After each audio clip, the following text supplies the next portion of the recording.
સાથીઓ, જય સંવિધાન, જય ભારત. હું છું આપનો સાથી ભાનુભાઈ ચૌહાણ.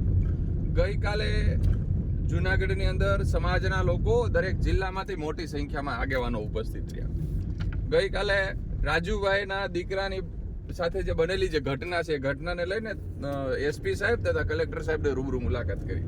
સાથે સાથે પરિવારની મુલાકાત કરી, એ દીકરાની મુલાકાત કરી અને સમાજના લોકો, સમાજના નામી અનામી આગેવાનો ઉપસ્થિત રહી અને એક વસ્તુ ત્યારથી એક કોલ આપવામાં આવેલો અને હવે પછીના આંદોલન છે એમની રણનીતિ તૈયાર થશે અને સાથે મળી અને આંદોલનને આ જે કિસ્સો બન્યો છે એમાં ખાસ કરીને આ કિસ્સો એવો છે કે સમાજનું જે સ્વાભિમાન છે એ સ્વાભિમાનની કિંમત છે. હવે આ લડાઈ કોઈ એક વ્યક્તિગત રાજુભાઈ પૂરતી સીમિત નથી.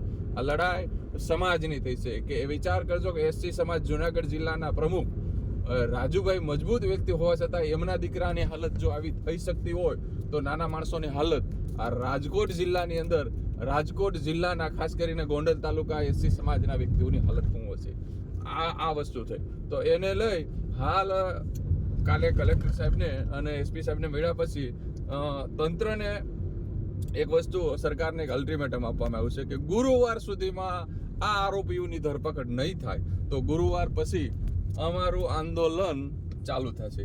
આમાં આંદોલન બાબતે સમાજના લોકો અત્યારે દરેક જિલ્લાઓમાંથી મને જ્યારે આપણે ફોન આવી રહ્યા છે એટલા માટે આ વિડીયો બનાવીને આપણે જાણ કરી રહ્યો છું કે ગુરુવારે 6 તારીખે ગુજરાતના તમામ જિલ્લાઓમાંથી, તમામ તાલુકાઓમાંથી આપ જે વિસ્તારની અંદરથી જે સંગઠન સાથે જોડાયેલા છો એ દરેક વ્યક્તિઓને આપને વિનંતી કરી રહ્યો છું કે આપ બધા જ્યારે આપના ફોન આવી રહ્યા છે ત્યારે આપને કહી રહ્યો છું કે 6 તારીખે દરેક જિલ્લા, દરેક તાલુકામાંથી આપ આવેદન આપો. જેમ કે ગુજરાતના 33 જિલ્લાઓમાં દક્ષિણ ગુજરાતના 7 જિલ્લા, વાપી, વલસાડ, સુરતના, નવસારી, અંકલેશ્વર, તાપી, આ બધા જિલ્લાઓના વ્યક્તિઓને વિનંતી કરી રહ્યો છું કે આપ ત્યાંથી આવેદન આપો. સાથે સાથે વડોદરા, મધ્ય ગુજરાત, વડોદરા, ગોધરા, છોટા ઉદેપુર અને પંચમહાલ, ત્યાંની જે ટીમ છે, આ બધા મારા સાથી મિત્રો જે એસસી સમાજના ક્યાંક ને ક્યાંક સંગઠનો, કોઈ પણ સંગઠન સાથે જોડાયેલા મિત્રોના ફોન આવી રહ્યા છે. એ બધા મિત્રોને વિનંતી કર્યો છે આપના વિસ્તારમાંથી, આપના તાલુકાઓમાંથી આપ આવેદન આપો. આવેદનની જે કોપી છે, PDF, એ હું આપને મોકલી આપીશ. સાથે સાથે ઉત્તર ગુજરાતની ટીમ, સાથે સાથે અમદાવાદ, ગાંધીનગર, ઉત્તર ગુજરાતમાંથી બનાસકાંઠા, સાબરકાંઠા, હિંમતનગર અને મહેસાણા સુધીની ટીમને વિનંતી કરી રહ્યો છું.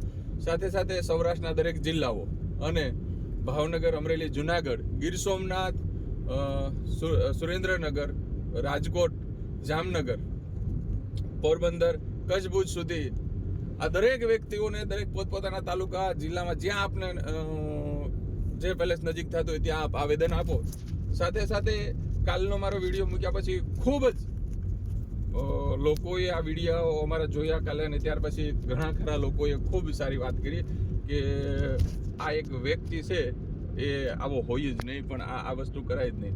સાથે સાથે ક્ષત્રિય સમાજના ઘણા વ્યક્તિઓનો પણ આમાં સોલંકી પરિવારને અને એસસી સમાજને સમર્થન આપી રહ્યા છે. તો ખાસ આજ એક સોખવટ કરી દઉં કે એક યાદ રાખજો કે આપણી લડાઈ કોઈ જ્ઞાતિ સામે નથી, આ એક વ્યક્તિ સામે છે કે જે વ્યક્તિએ આવું કૃત્ય કરી અને કાયદો અને વ્યવસ્થા જે છે એ જાળવી નથી. કારણ કે હું ધારાસભ્યનો દીકરો છું અને કાયદો મારા બાપનો છે એવું સમજી અને આપણા સમાજના દીકરાને જે એમણે એ વસ્તુ કરી કે એમ કહેવાય ને કે પાછળથી વાર કર્યો. એની પાછળ હવે સિંહ એટલા માટે નથી લગાવ, સિંહ તો કહેવાય ને મર્દોને શોભે અને સિંહ છે જ ઘણા, તો એની પાછળ એટલા માટે સિંહ મેં નહોતું લગાડ્યું કાલના વિડીયોમાં કે એણે પાછળથી વાર કર્યો. પહેલી વાર જ્યારે આવ્યા ત્યારે શરૂઆતમાં ઘટના ઘટી ત્યારે જો એણે સામેથી વાર કર્યો હોત તો એમનો જવાબ પણ એમને જુનાગઢથી અમારી ટીમના છોકરાઓ આપી દેવાના હતા, પણ પાછળથી વાર કરીને દીકરાને એકને લઈ અને જે લુખ્ખા તત્વો દાદાગીરી કરીને અમારા છોકરાને લઈ ગયા અને પછી પાછો મૂકી ગયા છે. એટલે આ તમે છે ને મધના પોળામાં હાથ નાખી દીધો છે, બીજું કંઈ જ નથી કર્યું. અને મને એવું લાગે છે કે આ નબળી દિશા આ જયરાજસિંહ અને કહે છે ને સિંહ તો ન જ કહેવાય, મેં કીધું એમની આ નબળી દિશા બેહવાની થઈ છે. કારણ કે એસસી સમાજના વ્યક્તિઓને મેં સાંભળ્યું કે ગોંડલની અંદર પણ ઘણીવાર આવી ઘટનાઓ ઘટી ચૂકી છે. કઈ છે નહીં તો વ્યક્તિ સામો વાંધો છે, કોઈ એક પર્ટિક્યુલર એક જ્ઞાતિ સામો વાંધો નથી. તો સમાજના લોકોને વિનંતી કરું છું કે પ્રથમ શરણ 6 તારીખે ગુજરાતભરમાંથી આવેદન આપીએ અને ત્યાર પછીનું બીજું જે છે એ તારીખ હવે તમારી સામે ટૂંક સમયની અંદર અમે ડિક્લેર કરીશું.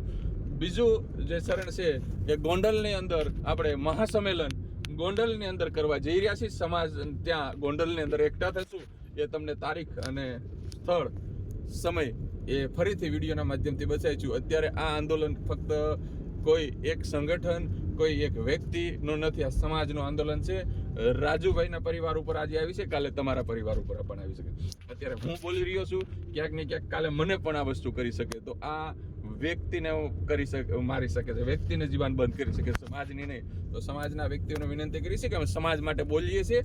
તો સમાજ આનો જવાબ આપવા માટે કટિબદ્ધ થઈ જાય અને જે આપણા સમાજના દીકરા માટે જે વસ્તુ થઈ છે એ વસ્તુ આગળ બીજા સાથે ન બને એ માટે અત્યારે આપણી લડાઈ મજબૂતાઈથી લડવા માટે ફરીથી બધા તૈયાર થઈ જાઓ.